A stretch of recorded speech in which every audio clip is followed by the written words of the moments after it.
احنا لسه عايشين، فكويس قوي ان انتوا لحقتوا هنا.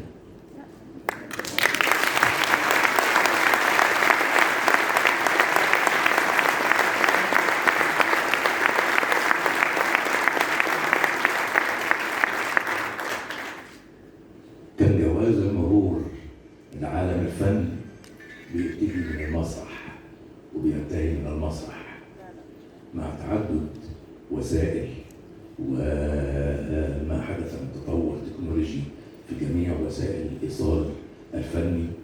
المسرح ابتدى يتضاءل دوره شوية، لكن بوجود أمثالكم يبتدي المسرح يرجع ويرجع، ومسارح مصر كلها تنور من تاني على ايديكم.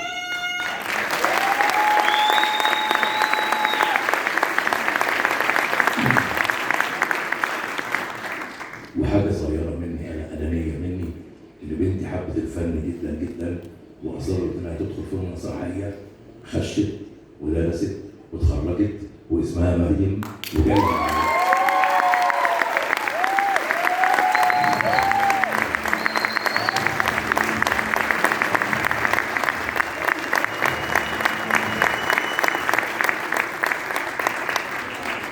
شكرا لكل من أضاءوا حياتنا في المتبقي لنا من الحياة.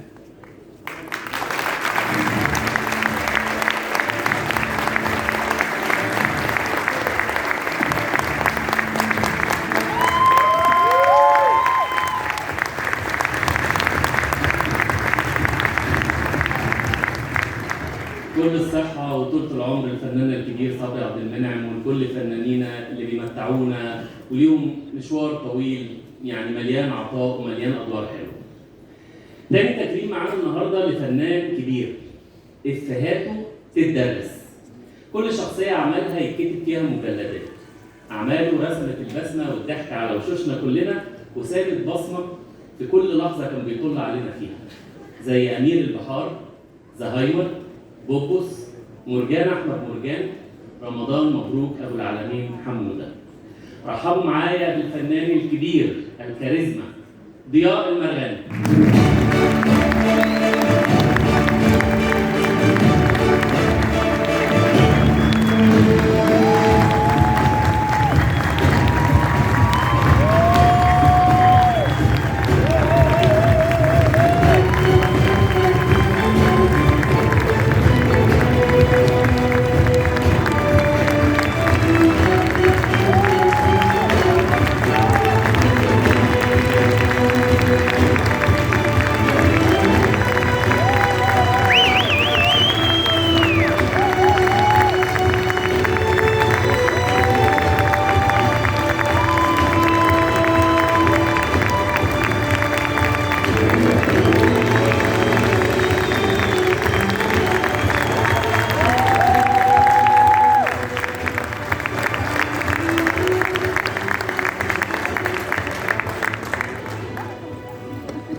اخواتي وزملائي، انا مش عارف اشكركم ازاي،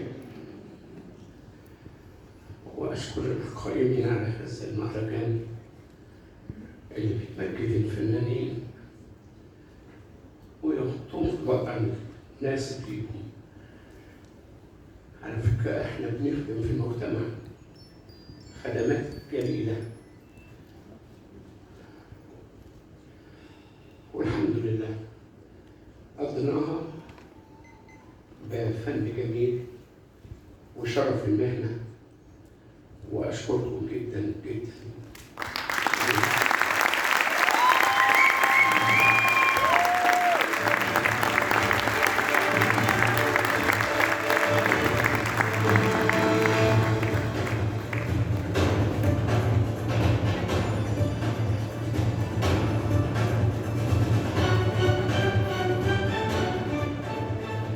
التكريم الأخير معانا النهارده لكوميديان ونجم كبير، نجم كمان في رسم الشخصيات وتقديمها بشكل يضحك من غير ما حتى يقول إفيه واحد.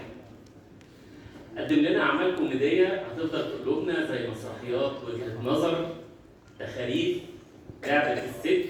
وفي السينما بقى حدث ولا حرج، افلام كتير زي البيضه والحجر، كتيبه الاعدام، الهروب، الحاسه السابعه.